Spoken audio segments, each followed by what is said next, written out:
problem with Pokemon cards. This is near and dear to my heart recently. Anybody who is trying to sell you a Pokemon card thinks you're a fucking idiot. The problem is that none of these things hold their value over time. It's called the last fool theory. Everybody who buys these thinks the other guy is going to pay more for them later. It's not because like you independently want to own a Pokemon card, because this is a great investment asset that is doing something for you. That's to be the worst take on Pokemon cards in the history of the world. Pokemon cards are tradable, playable, and scarce.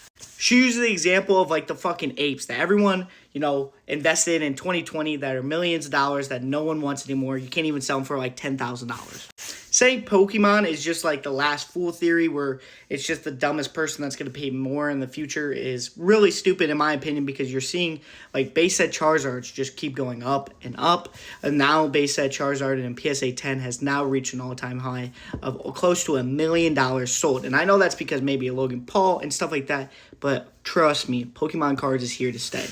The things that would have to crash for Pokemon for it to literally be dead and not desirable anymore would be crazy.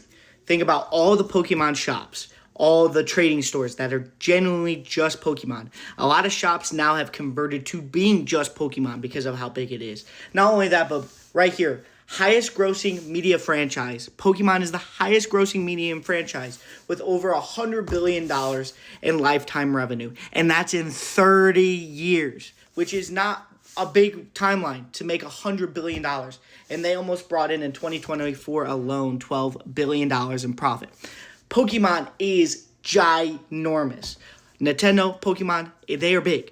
And trust me, they ain't going anywhere. They're going to make sure their brand stays alive because there's a lot of people with a lot of money invested in it.